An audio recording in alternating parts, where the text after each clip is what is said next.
Right now in Jamaica News Page tonight, a late-night meetup ends in violence inside a St. Thomas villa. A 64-year-old man is hospitalized, two teenage girls are in police custody, and tonight, what investigators are revealing about the alleged murder plot. Also developing tonight, justice for Miss June.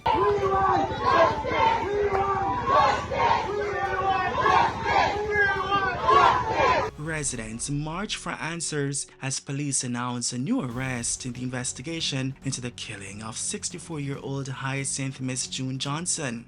And trouble for dancehall artist Chronic Law. The entertainer is back in US custody. Tonight, the new charges he's facing and a message from his management team. Plus, there's good news tonight. From rejection to resilience, the inspiring journey of Dr. Sashley Beasley, who refused to let one setback stand in the way of her dream. So it was scary, but I knew, like you said, I knew exactly what I wanted, and the fear did not stop me from getting there. I just went ahead. Anything on that side, I was there ready to embrace it. Welcome or welcome back to Jamaica News Page tonight, news that keeps you connected to what's happening across Jamaica, and we're powered by viewers just like you. Please click subscribe and tap the notification bell to stay connected. Thank you for joining us, Carlette Sinclair. Jamaica News Page tonight starts right now.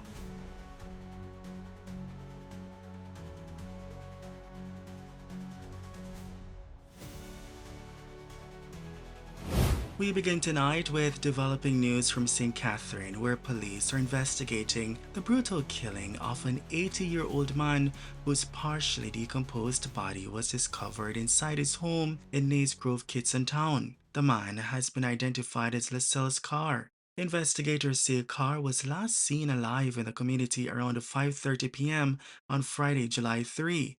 However, shortly after 8 o'clock Monday morning, his body was discovered lying on the floor of his home with severe head injuries. Police believe one or more attackers forcibly entered the house, assaulted Carr, and fatally struck him with a concrete block. The Spanish Town Criminal Investigation Branch is investigating the incident.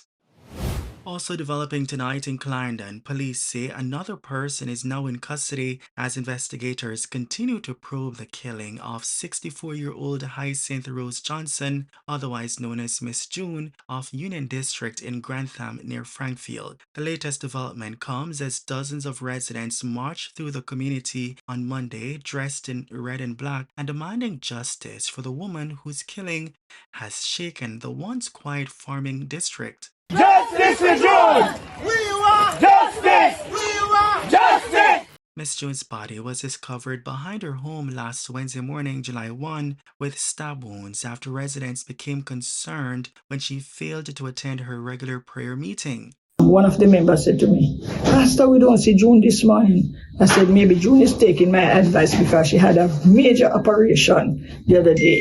And the journey that she has to travel to reach church, and the road is not good. I said to her, look here, God not give you head to wear hat only. He give you head to think. So I'm not saying you mustn't come to church, but wait a little. Don't do it so often. Wait a little until you heal up a little better. She's one of those members who don't absent from church. Every time the door open, June is there. Every time we are going out to visit other churches, June is the first to be there when nobody else is present. If there's anybody who would have seen something, right, observed something out of place, to just ask them to just cooperate with the police. Right? Because we have this strong suspicion that whoever perpetrated this crime is familiar with this community. Addressing residents during the march, Deputy Superintendent Kevin Brown says two people who were previously taken into custody have since been released after investigators found insufficient evidence linking them to the crime. We have taken two persons in custody, all right, but there was not insufficient evidence to pin those persons to the crime. we have since taken another person into custody. So we're just asking you to just allow the police to carry the investigation. But let me also hasten to caution you though. Having a person in custody doesn't mean that they are guilty of the crime. Anyone with information is being urged to contact the Mapen Criminal Investigations Branch at 876-832-2077, the police emergency number 119, or the nearest police station. It can happen to any one of us. It can be on any one of us doorstep. So we have to come together to prevent it from coming on our doorstep. And new details are emerging from St. Thomas tonight following what police believe was a planned attack that has left a 64-year-old man hospitalized and 2 teenage girls facing criminal charges after an alleged late-night meeting. According to investigators, the man reportedly picked up the girls, ages 15 and 14, and drove them to a villa in Morant Bay before allegedly arranging to meet them there during the early hours of July 5. Police allege the teenagers purchased duct tape, knives, tarpaulin, and other items before the meeting. Investigators say that after the man rented a room at the property, he was allegedly attacked shortly after meeting with the 2 girls. He reportedly sustained multiple stab wounds to his upper body but managed to escape and raise an alarm. The suspects then allegedly fled the scene in the man's motor vehicle. Responding officers found the man bleeding and rushed him to hospital where he remains in serious condition. The 2 teenage suspects were arrested later that day and remain in police custody on suspicion of attempted murder, conspiracy to commit murder, and simple larceny. Investigators continue to probe both the alleged attack and the circumstances surrounding the alleged late-night meeting.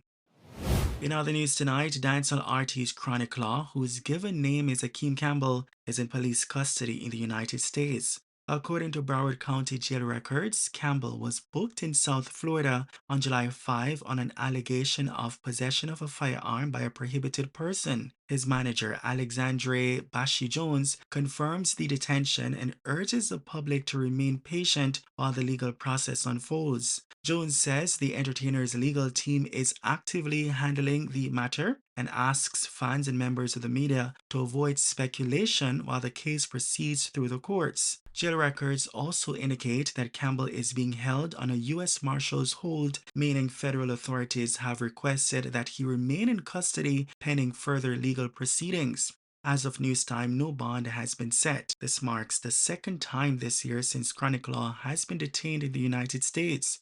He was previously held by U.S. Immigration and Customs Enforcement ICE in January before being released in March. And finally tonight, there's good news. Sometimes life's greatest setbacks become the beginning of an extraordinary journey. After being denied a student loan to study medicine in Jamaica, Sashley Beasley refused to give up on her dream. I sent in it was a long time ago, but I had sent in a student loan application because I had been accepted for UA Science and Technology faculty. However, time was winding down. I did not get a response from them. So I had also applied for a direct medical program in China, right? So I had gotten accepted for that. And I decided, okay, they're giving me a direct access to a medical program. So I chose that route. Tell me the comparative cost between medicine in Jamaica at the time and medicine in China.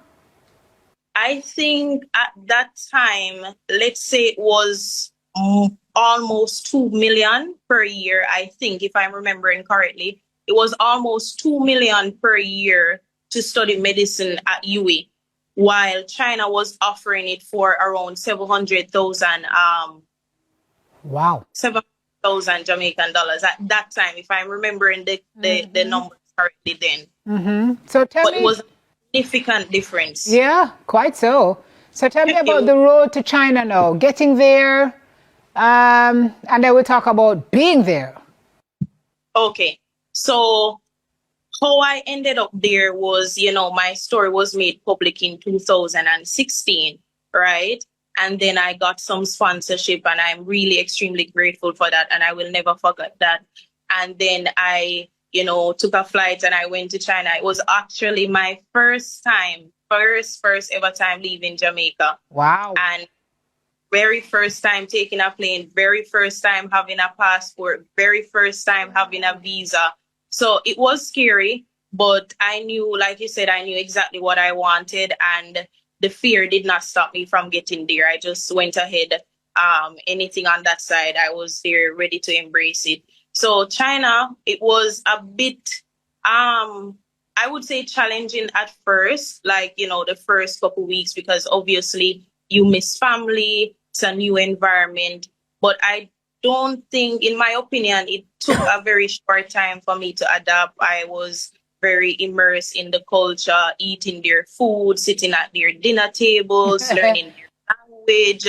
I embraced it all because at the end of the day, I knew this was something I wanted, and I was given that opportunity, so I made the best of it. Yeah. How long was the program there?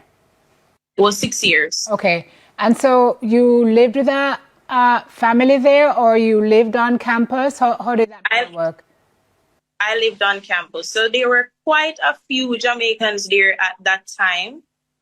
So it still somewhat felt like home, in my opinion, right? So I live on campus. I had a roommate. I was in a Jamaican environment, right? Yeah. When you got to China, you said it was a little challenging adapting at first.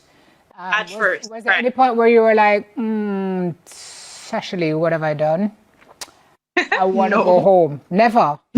Never. Because the thing is, I'm very used to uncomfortable environments that are not as ideal.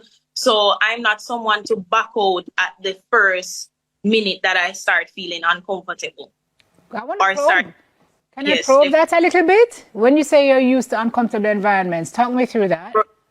Okay, so I grew up in a very, I'm from a very humble beginning in Jamaica.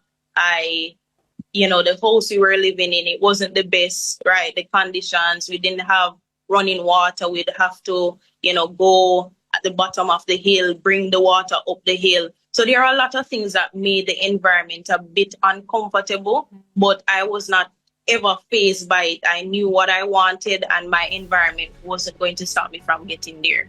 Dr. Beasley's story is a reminder that setbacks don't have to define our future. Sometimes the path we never planned leads to the life we were meant to live.